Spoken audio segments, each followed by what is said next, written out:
یار صفائی کرنے والا صفائی ٹائم پہ کرتا ہے نا, تم چراغ تو صحیح جلاتے ہو نا.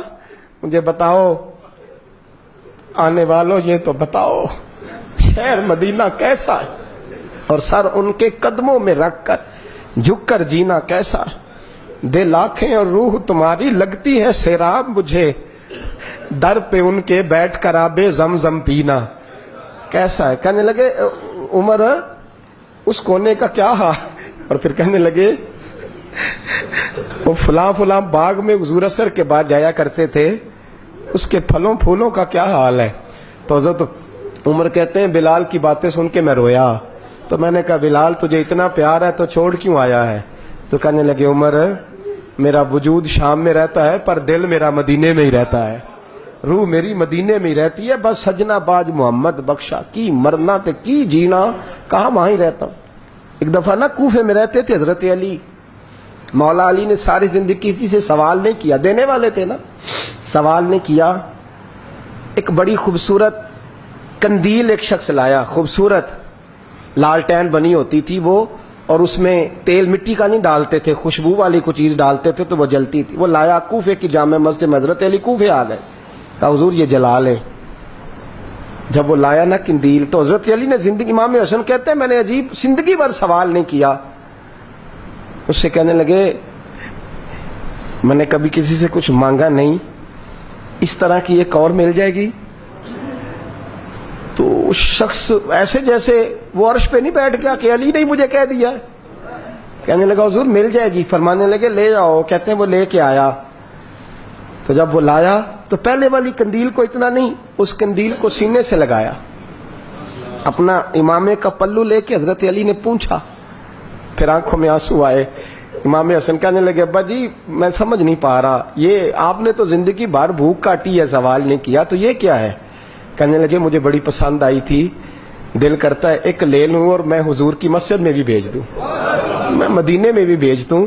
میرا دل کرتا ہے یہ مسجد نبی میں لگ جائے گی تو اس کی شان بڑھ جائے گی. تو فرماتے ہیں امام حسن کہ میں رو پڑا. میں نے کہا حضور مجھے سمجھ آ گئی ہے, رہتے آپ کوفے میں ہے پر دل آپ کا مدینے میں ہی بستا ہے, وجود یہاں ہے پر روح آپ کی. رب جانے سونے یا محبوبہ تیرے شہر دیاں کی لذتاں نے, ایک رون جنہ نے ویکھیا نہیں تے ایک رون دوبارہ جامل نہیں. میرے اعلیٰ حضرت فاضل بریلوی رحمت اللہ علیہ فرماتے ہیں حرم کی مدینے کے خطے خدا تجھ کو رکھے, مدینے کے خطے خدا تجھ کو رکھے, غریبوں فقیروں کے ٹھہرانے والے. یہاں غریب فقیر درویش مدینہ حسن ہے. توجہ ہے آپ حضرات کی. میں 2010 میں گیا تھا, اماں جی جب میں جانے لگا تب بھی میں روتا ہی گیا. واپس آیا تو میں اپنی والدہ سے میں نے کہا کہ اماں یہ کہیں خامی ایمان ہی نہ ہو. میں مدینے سے پلٹ آیا, میں بڑا تڑپا. میں نے کہا اماں جی وہ جانے کی جگہ تو ہے پر دوبارہ آنے کی جگہ نہیں, وہاں سے دوبارہ آنا نہیں چاہیے. وہاں سے سب سے مشکل مرحلہ مدینے سے لوٹنا ہے, آنا نہیں چاہیے. تو میری اماں مجھے کہنے لگی اللہ تجھے بار بار بلائے گا, دعا کرنی چاہیے, رونا نہیں چاہیے. بزرگوں کا درویشوں والا جو انداز تھا. اور پھر میں دوسری دفعہ عمرے پہ گیا تو ایک شعر تھا مظفر وارسی کا, تو میں وہ پڑھ رہا تھا. میں نے کہا کہ دوبارہ آنے کی آرزو ہے, کہ خود کو پانے کی آرزو ہے, جو حج پہ احرام باندھتے ہیں اب وہ باندھ کے آنے کی آرزو ہے. تو میں نے تو ایک حج مانگا تھا, اللہ نے 2 عطا فرما دی. یہ مصطفیٰ کے مدینے کی شان ہے, یہ رسول اللہ کے شہر کی شان ہے. تو میرے دوستو اللہ بڑا بے نیاز ہے. وہ میرے جیسے لوگ, میرے جیسے, سچی بات ہے, میرے جیسے لوگ اس کا, میں کبھی بھی مدینہ منورہ میں حاضر ہو کے لوگ اور باتیں سوچتے رہتے ہیں اور میں مسجد میں بیٹھا ہوتا ہوں. تو میں جب پہلی دفعہ گیا تھا تو ایک بی بی بیٹھی تھی سادی سی عورت رات کو, تو اپنا زبان یار من ترکی بگویم پنجابی میں وہ بات کر رہی تھی. تو وہ جملے اس کے مجھے یاد رہتے ہیں جب میں مدینے جاتا ہوں. سادی بی بی جنت البقیع کے باہر بیٹھی, تو بوڑھی اماں سادے سے کپڑے, تو شعر پڑھ رہی تھی. وہ کیا شعر تھا اس کا, کوئی وہ اس پہ شاعرانہ ردیف کافی یہ پورے نہیں اترتے. لوگ کہیں گے یہ مصرع شاید لحاظ سے ٹھیک نہیں ہے, صنف کے لحاظ سے, لیکن اس کا انداز تھا نا, تو تھا بڑا با کمال. اور وہاں بیٹھی پتہ کیا کہہ رہی ہے, ویکھو نہیں ویکھو کہ ڈے کرم کمائے سوں, لوگ کہیں گے ردیف قافیے کے لحاظ سے شاید ٹھیک نہیں، لیکن اس کی فکر کتنی ٹھیک ہے، سوچ کتنی ٹھیک ہے. کہتی ویکھو نہیں ویکھو کڈے کرم کمائے سو، میرے جے گندے مندے در تے بلائے سو. ویکھو ویکھو نہیں ویکھو ویکھو اب ویکھو نہیں ویکھو کڈے کرم کمائے سو، میرے جے گندے مندے در تے. تو وہ جملہ ایسے حرم شریف میں ایسے فٹ آتا ہے میرے جیسے لوگوں پر. کہتی ویکھو نہیں ویکھو میرے جے گندے مندے بھی در تے بلائے سوں، حرم کی زمین اور قدم رکھ کے چلنا. ارے سر کا موقع ہے ہو جانے والے. انسان بڑا خوش نصیب ہوتا ہے، اور میں اس لحاظ سے بڑا خوش نصیب ہوں کہ میرے دائیں بائیں کچھ ایسے لوگ رہتے ہیں جو مدینے کے لیے روتے ہیں. میں اس لحاظ سے بڑا خوش نصیب ہوں کہ میری مسجد میں ایسے لوگ جمعہ پڑھنے آتے ہیں جن کی آنکھوں پہ مدینے کے نام پہ آنسو آ جاتے ہیں. میں بڑا خوش نصیب ہوں، اور میں جانتا ہوں آپ حضرات کو میں دیکھتا رہتا ہوں، ایسے ڈھیروں لوگ ہیں جو حضور سید عالم صلی اللہ علیہ وسلم کے مدینے ذکر تھا آخری مہینے کا تو تذکرہ چھڑ گیا مدینے کا. آجیو مصطفیٰ سے کہہ دینا غم کے مارے سلام کہہ. میں اس لحاظ سے خوش نصیب ہوں. اس دفعہ بھی نوجوانوں نے تیاری کی، نوجوانوں نے، اور دیکھتے ہی دیکھتے 26-27 لوگ.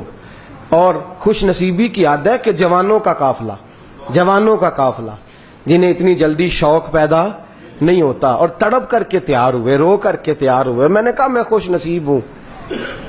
ابھی جانا ہے ہم نے انشاءاللہ، پیر والے دن ہم قافلے کے ساتھ حاضری دیں گے مدینہ شریف. پیر کو انشاءاللہ تعالی ابھی جانا ہے. اور معراج شریف کی رات جلسہ کر کے میں اندر گیا تو میرا ایک عزیز میرے گلے رکھ کے تڑپ کے رویا. تو میں نے کہا تجھے کیا ہے؟ کہتا حضور 14 دن تھوڑے نہیں تو پتہ ہی نہیں چلے گا، کوئی سبب لگ جائے. تو میں نے کہا یار تو چل صحیح، جنہیں بلایا ہے وہ اسباب بھی پیدا فرمائیں گے. پیر کو انشاءاللہ روانگی ہوگی. 2 جمعے میں یہاں موجود نہیں ہوں گا. میں چونکہ آپ سے مخاطب رہتا ہوں، کرتا ہوں کئی جگہ غلطیاں، مجھے احساس ہوتا ہے. کئی دفعہ ایسی باتیں کرتا ہوں جو میں سمجھتا ہوں شاید بعض لوگوں کے لیے، لیکن اللہ جانتا ہے میری نیت اس میں خیر کی اور اصلاح کی ہوتی ہے. پھر بھی کبھی کسی کو کوئی جملہ برا لگ جائے، یا کوئی ایسا شخص جس کو کبھی، اور بالخصوص وہ لوگ جو میرے ساتھ زیادہ وقت گزارتے ہیں رہتے ہیں. میں بلڈ پریشر کا مریض ہوں تو کسی وقت جلال بھی مجھے آتا ہے. ان سے میری بالخصوص گزارش ہے کہ مجھے ساتھ ہی درگزر کر دیا کریں، ساتھ ہی مجھ سے درگزر کیا کریں. میں واقعی درگزر والا شخص ہوں. آپ سب حضرات سے بھی اپیل ہے کہ مجھے سچ مچ درگزر کر کے بھیجیے گا، تاکہ میں جب وہاں جاؤں تو اپنی معافی سمیٹ کر کے واپس آؤں. ہم انشاءاللہ تقریباً 27 لوگ جائیں گے. 27 لوگ بتایا نہیں، چند لوگوں تک بات تھی. مجھے نہیں خبر تھی کہ یہ اتنی جلدی اتنا قافلہ. اور پھر ابھی بہت سارے ساتھی ایسے ہیں، ہم سے غلطی ہو گئی، ہم بتا نہ سکے، ورنہ لگتا تھا یہ قافلہ جو ہے وہ بہت زیادہ بڑا ہو جاتا. انشاءاللہ آئندہ ہم بتایا کریں گے آپ حضرات کو کہ ہمارا عمرے کا ارادہ ہے. آپ لوگ دعا فرمائیے گا. 2 جمعے آپ نے تشریف لانا ہے، یہ آپ کا ادارہ ہے.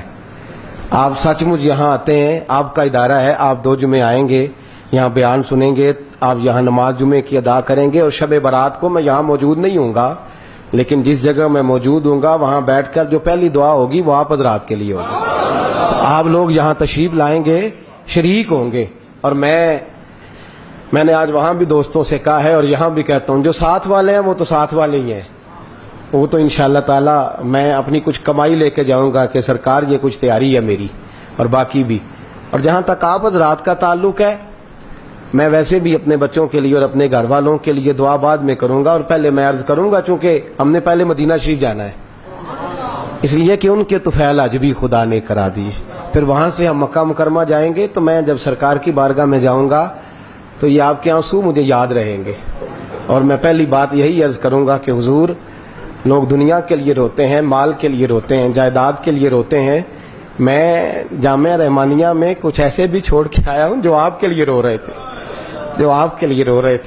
اور یا رسول اللہ، وہ قیمتی آنسو تھے، سفید داڑھیوں سے لے کر نوجوانوں تک وہ قیمتی آنسو تھے. اور یہ ایک بار نہیں روتے، یہ جب تیرے مدینے کی بات ہوتی ہے نا. وہ خواجہ غلام فرید صاحب نے کہا تھا، میں تتڑی نت جان بلب کہ تو خوش وسن ہے وچ دیس عرب.